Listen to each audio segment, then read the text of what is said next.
10 लाख। जगन गुज्जर को ये देखिए, इसके अंदर जेल का जो सिस्टम है, निश्चित रूप से ऊपर से लेकर नीचे तक जेल अधिकारियों और वहाँ के आपसी जो मुलाकात है, उसके बाद ही जगन की हत्या की गई।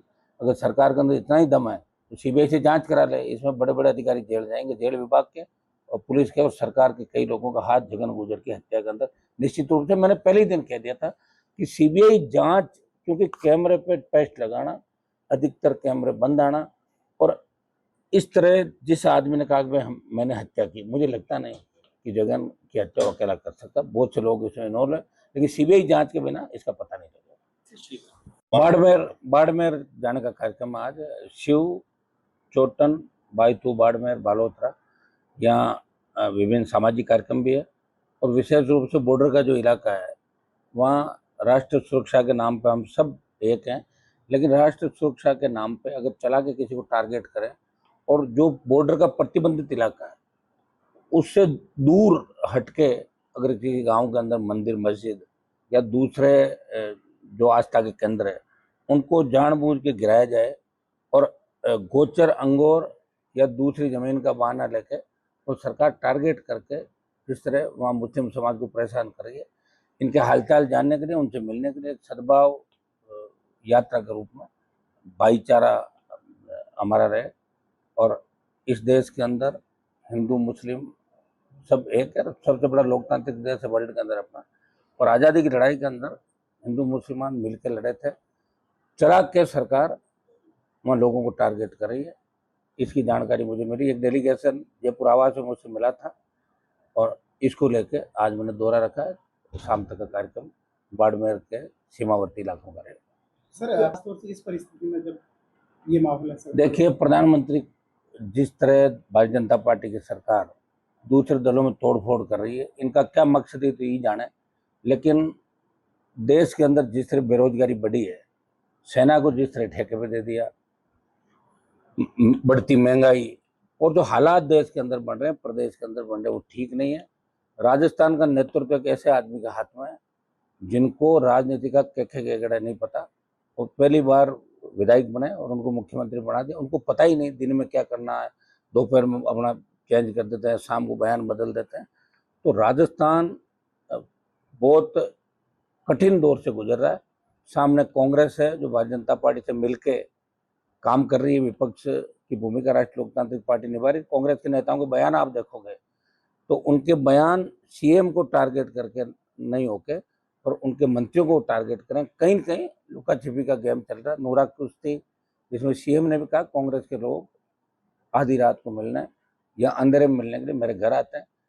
जिन मुद्दों को लेकर बीजेपी राजस्थान में सरकार में आई, उसके अंदर एसआई भर्ती, पेपर लीक, आरपीएससी और जो भी घटनाएं थी, एक वीक सीबीआई को इन्होंने रीट की जांच तक नहीं सौंपी। इससे अंदाज लगा सकते हो कि कांग्रेस बीजेपी मिलकर राजस्थान को लूट रहे लंबे समय से। राष्ट्रीय लोकतांत्रिक पार्टी मजबूती से राजस्थान में विपक्ष की भूमिका निभा रही है।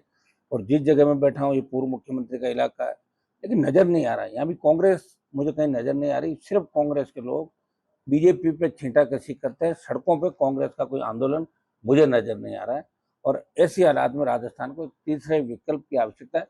और प्रधानमंत्री जी से तो हमें तो कोई उम्मीद नहीं है। ये रिफाइनरी लंबे समय से पहले राजनीति की बैंड चढ़ चुकी थी।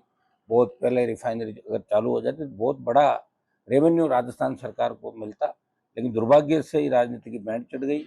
और अच्छी बात है, उनके सामाजिक कार्यक्रम है और राजनीतिक प्रोग्राम मैसेज देना चाहते हैं तो इसी में उलझे रहते हैं। हमने बनाया, हमने उद्घाटन किया, ये किया, वो किया, इसी में कांग्रेस बीजेपी।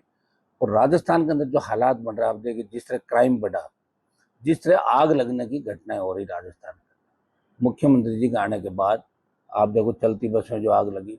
अग्निदेव राजस्थान से नाराज है। मुझे लग रहा है जब तक भजनलाल जी नहीं हटेंगे इसी तरह की घटनाएं राजस्थान में, मैं इसका तो नहीं कह सकता भविष्यवाणी, लेकिन दुर्भाग्य इस बात का कि कोई सुरक्षित नहीं, कुछ भी हो जाए। कल जो जयपुर के अंदर आंदोलन कर रहे थे गुमंतु अर्ध गुमंतु, और इनको लाठीचार्ज करके जिस तरह इनको मारा पीटा और बिना किसी उसके विभिन्न धाराओं के अंदर इनके नेताओं को गिरफ्तार करके और हवालात में और थानों में बंद कर दिया, ये दुर्भाग्य है। राजस्थान में लोकतांत्रिक व्यवस्था जो आंदोलन कर रहे हैं उनके खिलाफ सरकार मुकदमा दर्ज करेगी। हमारे 500 से ज़्यादा बच्चों को, किसानों को जेलों में डाल दिया। बस ये रैलियां क्यों कर रहे हैं, ये लड़ क्यों रहे हैं, सरकार क्यों निशाना सरकार पे क्यों साधते हैं, सीएम को टारगेट क्यों कर रहे हैं। लोकतंत्र राजस्थान में खत्म है। मोदी अमित शाह राजस्थान को भगवान भरोसे उन्होंने छोड़ दिया और उनको मजा आ रहा है कि भाई भजन लाल जी जैसे सीएम इनके मिल गया तो हर काम दिल्ली से हो रहा है। ब्यूरोक्रेट्स भजन लाल जी को चला रहे हैं और कांग्रेस राज के अंदर जो सबसे बड़े बेईमान आईएएस थे वो सब सीएम के इर्द गिर्द लगे हुए हैं। हनुमान जी, जिस तरह से बीजेपी, ऐसा है, मैं एनडीए के साथ रहा हूँ, 23-24 सरकारें इन्होंने गिराई देश के अंदर, सबसे ज्यादा सरकारें इन्होंने गिराई। कांग्रेस का भी रिकॉर्ड तोड़ दिया। इंदिरा गांधी ने इमरजेंसी लगाई थी और इन्होंने अघोषित इमरजेंसी लगा रखी है। अगर कोई भी बोलता है ईडी सीबीआई तैयार है और नहीं है तो उनको केस मुकदमा में फंसाना, उनको सजा कराना, उनकी सजता खत्म कराना और पार्टी ज्वाइन कराना, ये धंधा बीजेपी का बन चुका है। और कहीं कहीं बीजेपी की नजरें और दिनों पे ये चाहते हैं कैसे न कैसे करके 2/3 मेजोरिटी हम लाएं ताकि हम आने वाले समय के अंदर और सत्ता में, ये इनका मकसद है, इसके अलावा कुछ भी नहीं है। कानूनों में बदलाव करने जो है ना, हनुमान बेनीवाल तो कभी नहीं जाएगा। मैं कभी नहीं जाऊंगा। अभी 29 का जो कमिटमेंट है, बीजेपी के खिलाफ जीता हूँ और 28 के अंदर हम लड़ाई लड़ेंगे तीसरे मोर्चे की। हो सकता है दूसरे दलों में टूट हो, लेकिन राष्ट्रीय लोकतांत्रिक पार्टी भारतीय जनता पार्टी का विरोध लगातार करती है। कानून व्यवस्था काम चल रहा है राजस्थान में जिस तरह से बात की, तीसरे मोर्चे की काफी आवश्यकता आप बता रहे हैं। आरएलपी संगठन को किस तरह से मजबूत करके हर जगह पे अपने कार्यकर्ता, अपने उम्मीदवार खड़ा करेगी? हमारी फौज हर बूथ पे, हर गांव, हर ढाणी के अंदर है। अब तो आदिवासी ट्राइबल, आपने भरतपुर की रैली देखी होगी जहाँ लाखों लोग आए, वहाँ बार का मुझे बारी बताया गया कि भरतपुर आने नहीं देंगे। सीएम ने भी प्रयास किए, गृह राज्य मंत्री ने, वहाँ के कई बीजेपी नेताओं ने। आपने देखा होगा कि राजस्थान का जवान बदलाव चाहता है और राजस्थान का जवान इस बार बदलाव करेगा, भाजपा कांग्रेस को घर बिठाएगा। आप देखना कि ये साल 26 और 27 उसके बाद भारतीय जनता पार्टी की रैलियों में आपको कोई नजर नहीं आएगा। कल जो सीएम का इन्होंने स्वागत का कार्यक्रम रखा, मतलब एक मजाक का पात्र बना दिया मुख्यमंत्री को, वहाँ हजारों की संख्या में इनके नहीं हुई। बड़े बड़े दावे किए गए, कई बयान दिए, किसी ने इनको भागीरथ बताया तो किसी ने कुछ बताया, और चमचागिरी की हद हो गई प्रदेश के अंदर। जिन नेताओं को ठीक मानते हैं वो किस तरह मतलब मुख्यमंत्री के सामने सरेंडर कर गए। बहुत बड़ा दुर्भाग्य। सिर्फ कुछ पद पाने के लिए राज्यसभा में चले जाएं या कैबिनेट का दर्जा दे दें, हमारा बिजनेस कैसे चले, पर हाथ जोड़ के खड़े हो जाना, ये राजस्थान के नेताओं ने एक तरीके की संस्कृति अपनानी। लड़ना छोड़ दिया राजस्थान के नेताओं ने। लेकिन आरएलपी मजबूती से राजस्थान को बचाने के लिए जवान, किसान और सर्व समाज के लिए लगातार लड़ते हैं। एक कुछ राजनीतिक जानकार बताते हैं कि हनुमान जी के साथ लोग जुड़ते हैं, कुछ लोग कुछ समय के लिए जुड़ते हैं, लंबा पारी बहुत कम लोग। लंबी तो राजस्थान में खेली नहीं ना। राजस्थान तो सबसे ज्यादा गुलाम रहा ना। सबसे ज्यादा गुलामों की जब हिस्ट्री अपनी होती है तो सबसे ज्यादा चर्चित किससे, राजस्थान के। तो आप तो ये मानो मैं राजस्थान में हूँ, ये बहुत बड़ी बात है। पार्टी बनाई मैंने 66 साल में, राजस्थान का सम्मान बढ़ाया। आंदोलन हरियाणा पंजाब का था किसानों का, और मैंने त्याग समर्पण किया उस आंदोलन में। अपनी सत्ता छोड़ के सड़कों पे किसानों, जवानों के लिए, सेना को ठेके पे दिया, थे पहलवान बेटियों का मामला हो, चाहे राजस्थान के तमाम लंबित मुद्दे हो, कहीं न कहीं हनुमान बेनीवाल की भूमिका इस राजस्थान को आगे बढ़ाने की। हमेशा पार्लियामेंट के अंदर आप देखते हो तमाम समाजों के लिए और स्टेट के तमाम जिलों और तमाम क्षेत्रों के लिए मैं हमेशा मजबूती से आवाज़ उठाता हूँ। और प्रदेश के अंदर भी आप देख लो, चाहे साधु संतों का मामला हो, चाहे गाय का हो, चाहे किसी तरह के भी मैटर अगर होते हैं लॉ एंड ऑर्डर के, चाहे जोधपुर में कोई घटना होती है, चाहे जयपुर में, चाहे ट्राइबल बेल्ट में, चाहे गंगानगर में, शेखावाटी में, हनुमान बेनीवाल और उसके पार्टी के कार्यकर्ता सबसे पहले पीड़ित को न्याय दिलाने के लिए हमेशा सड़क से लेकर सदन तक संघर्ष करते हुए नजर आ रहे हैं। हाँ, कुछ लोग आते हैं मेरे पास पॉपुलर होकर भाग जाते हैं, ये कोई नई बात नहीं, हमेशा से होता रहा। जिस दिन हमारी पार्टी मजबूत हो जाएगी, जिस दिन अच्छे विधायकों की संख्या आ जाएगी, तो उसके बाद कोई नहीं भागेगा। सर, आरएलपी की सभाओं में और रैलियों में भीड़ बहुत आती है।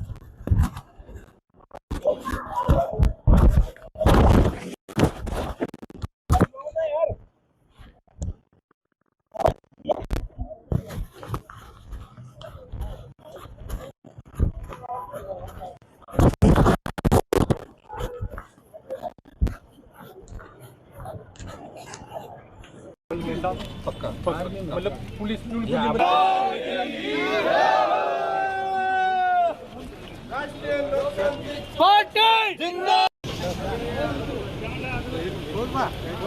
भाई हाथ हटाना।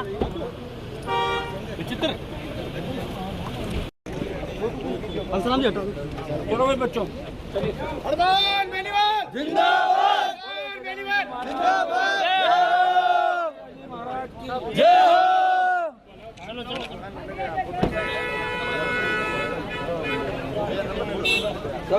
आपके मोबाइल पर तुरंत आएगी ब्रेकिंग न्यूज। स्क्रीन पर सबसे पहले दिखेगी बड़ी खबर। देश दुनिया की हर खबर एक जगह। अब आपके मोबाइल पर तुरंत फटाफट इंस्टॉल कीजिए न्यूज नेशन ऐप और रखिए खुद को अपडेट।